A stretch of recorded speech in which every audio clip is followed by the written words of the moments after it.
আমি জানি না এই ভিডিওটি তুমি কখন দেখছো। হতে পারে 2024 সাল শেষ হতে চলেছে, অথবা 2025 সাল চলে এসেছে। নতুন সাল আসবে, এটাই নিয়ম, এটাই স্বাভাবিক। তবে বন্ধু, ক্যালেন্ডার বদলায়, কিন্তু তুমি বদলাওনি। আমি জানি না তোমার গত বছর কেমন ছিল, কিভাবে কেটেছে, কিন্তু বন্ধু, সামনে আসতে চলেছে যে 6টি মাস, আমি গ্যারান্টির সাথে বলতে পারি তোমার লাইফ চ্যালেঞ্জিং হয়ে যেতে পারে যদি তুমি আজ থেকেই শপথ না করো। হ্যাঁ, আমি তোমাকে বলছি, 6 মাস, 6টি মাসের জন্য উধাও হয়ে যাও।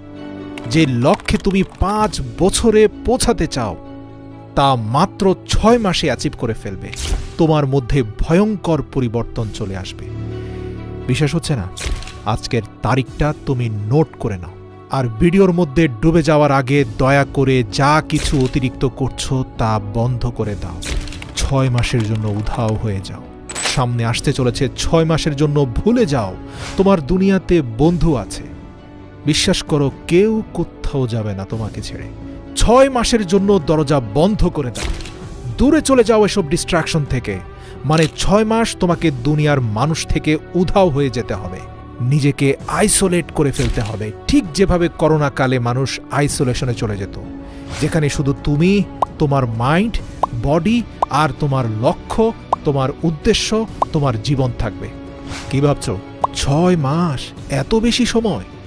বন্ধু, এটা শুনতে হয়তো অনেক বড় লাগছে, কিন্তু এটাও তো চিন্তা করো যে এটা তুমি তোমার লাইফ আর স্বপ্নের জন্য করছো।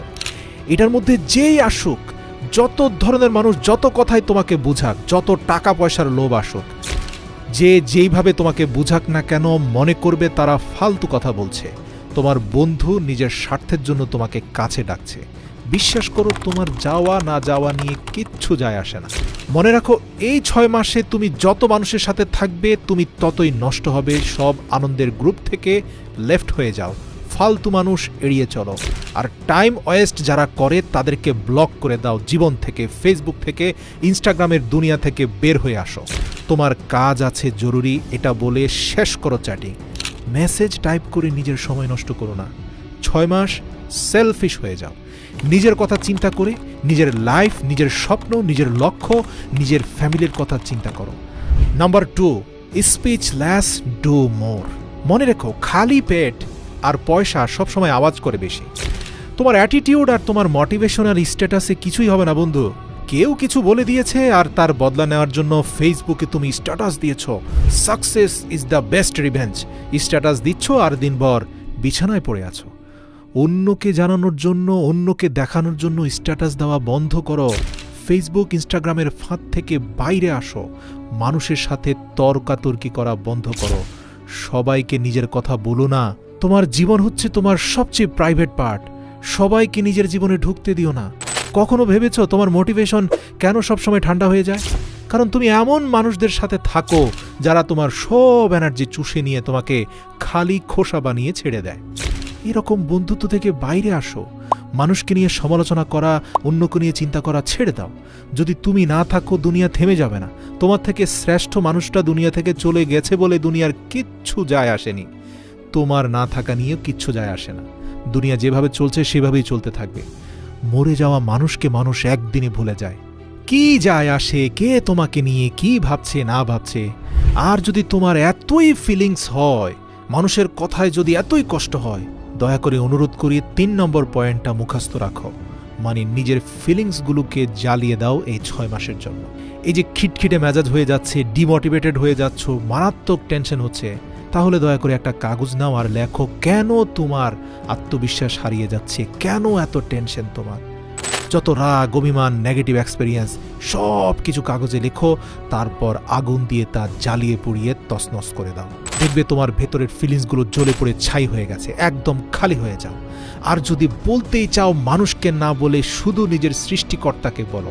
রাতের আধারে হাত তুলে প্রার্থনায় তাকে বলো। মনে রেখো, মানুষকে নিজের কষ্টের কথা বলে নিজের দুর্বলতা প্রকাশ করে দিও না, বরং সৃষ্টিকর্তাকে বলে আধ্যাত্মিক শক্তি অর্জন করো। মনে রেখো, তোমার চোখের পানি মোছার জন্য কেউ আসবে না, সবাই বেইমানি করে চলে যাবে। Number 4 point, think you like a product.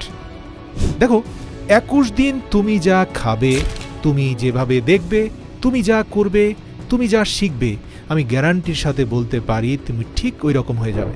মানে এটা তোমার অভ্যেস হয়ে যাবে। দেখো, লোহা 21 দিন চুম্বকের সাথে থাকলে চুম্বকের মতো হয়ে যায়, কিন্তু আবার কিছুদিন দূরে থাকলে সে আবার লোহা হয়ে যায়, মানে যেমনটা ছিল তেমন হয়ে যায়। মনে রাখবে, তুমি হচ্ছ তোমার হ্যাবিটের গোলাম, তোমার অভ্যেসের দাস। তোমার হ্যাবিট নিশ্চিত করবে তোমার সাকসেস। নিজেকে একটা প্রোডাক্টের মতো ভাবো। এটা চিন্তা করো যে যদি কোনো গাড়িতে খারাপ তেল যায় তাহলে সে গাড়ি কতদিন চলতে পারে। তুমি তোমার ব্রেনকে যত ভালো জিনিস দেবে তত ভালো ডিসিশন নিতে পারবে তোমার ব্রেন।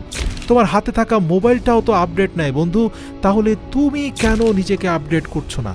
কেন নিজের মাইন্ডকে খারাপ অশ্লীল ভিডিওতে ডুবিয়ে রেখেছ? কেন ইনস্টাগ্রাম, নেটফ্লিক্স আর নাটক সিনেমার জগতে তুমি ডুব দিয়েছ? এসব বন্ধ করো আর নিজের মাইন্ডকে 100 ভাগ ফ্রেশ করে ফেলো। হ্যাঁ, ওই যে বলছিলাম, মেজাজ খারাপ হয়ে যায়, মাথা ব্যথা করে, লক্ষ্য এবং উদ্দেশ্যের দিকে ফোকাস করতে পারছো না, মনোযোগ দিতে পারছো না। এর কারণ কি জানো? তোমার শরীরকে তুমি ভালো খাবার দিচ্ছ না, যত সব জাঙ্ক ফুড, অস্বাস্থ্যকর খাবার তুমি খাচ্ছ। মনে রেখো, খারাপ তেলে যেমন গাড়ি নষ্ট হয়, খারাপ খাদ্যে তোমার শরীর, তোমার মস্তিষ্কের ক্ষমতা নষ্ট হয়। বিশ্বাস করো, মনোযোগ দিতে না পারলে প্রতি সপ্তাহে 4 দিন রুটি খাওয়ার বদলে কাঁচা বাদাম খাও। এই কাঁচা বাদামের ওমেগা 3 ফ্যাটি অ্যাসিড তোমার ব্রেনের শক্তিকে বাড়ায় কিনা, তোমার মনোযোগের ক্ষমতাকে শক্তিশালী করে কিনা, হাতে নাতে প্রমাণ পেয়ে আমাকে বলো। শরীর মোটা হয়ে গেলে জিমে চলে যাও, ধীরে ধীরে নিজেকে প্রস্তুত করো। আচ্ছা, তুমি লাইফে কিছু করতে চাও আর সেটা করার জন্য তোমার এনার্জি থাকতে হবে। তোমার শরীরে যদি এত চর্বি থাকে আর যদি তুমি এত দুর্বল হয়ে যাও, তাহলে তুমি সফলতার ধাপগুলো পার হবে কিভাবে? আসছে 6 মাস, নিজেকে পাল্টে ফেলো। খাদ্য অভ্যাস চেঞ্জ করো, বডিকে ভালো কিছু দাও। স্বাদের জন্য খেও না, জীবন্ত খাবার খাও, জীবনকে ভালোবেসে খাও। জিমে যাও, টেস্টোস্টেরন বাড়াও। অনেক বেশি মাসেল হবে, অনেক বেশি টেস্টোস্টেরন বাড়বে। হাই টেস্টোস্টেরন মানে হাই এনার্জি, মোটিভেটেড ফিল করবে টেস্টোস্টেরনের কারণে।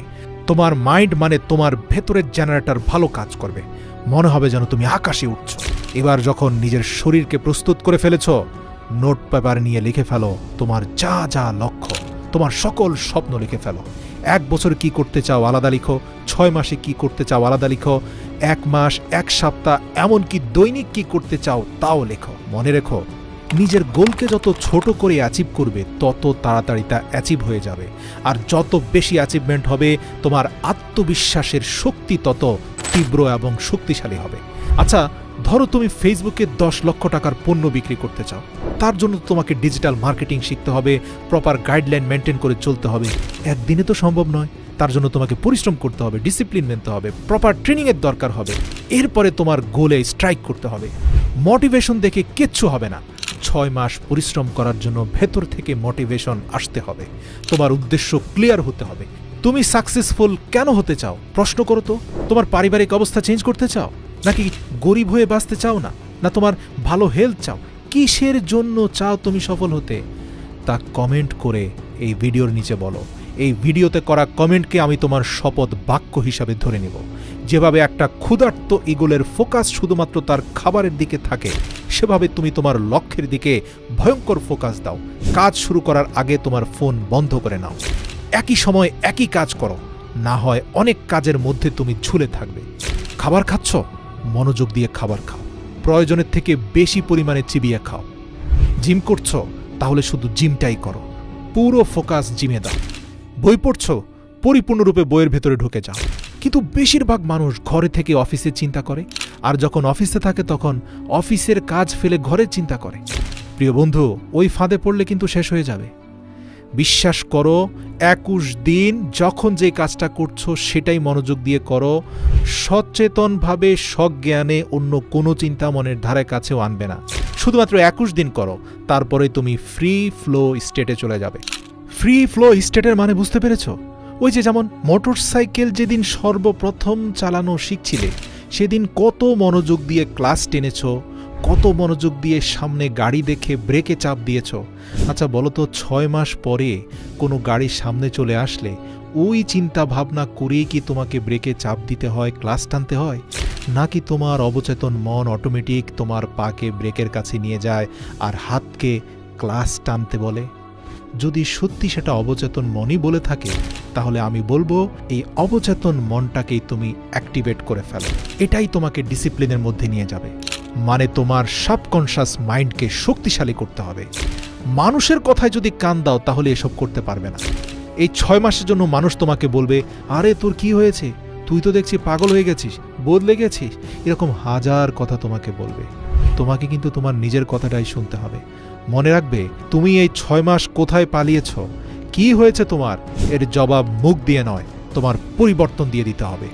সত্যি বলছি, এই ভিডিওতে বলা প্রত্যেকটি ধাপ যদি যথাযথভাবে অনুসরণ করে তোমার সর্বোচ্চ শক্তি দিয়ে চেষ্টা করো, তাহলে 6 মাসে তোমার জীবন কমপ্লিটলি ট্রান্সফর্ম হতে পারে।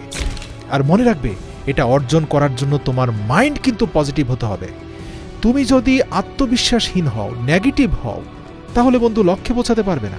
প্রতিটা স্তর স্টেপ বাই স্টেপ বলার পরেও যদি তুমি না পারো, তাহলে আর কিছুই করার থাকবে না। কমেন্টে লিখো তোমার শপথ বাক্য, কেন তুমি নিখোঁজ হচ্ছ 6 মাসের জন্য। সযত্নে থেকে যাবে এই কমেন্ট। 6 মাস পরে এসে দেখে যেও তুমি কি শপথ বাক্য উচ্চারণ করেছিলে এখানে।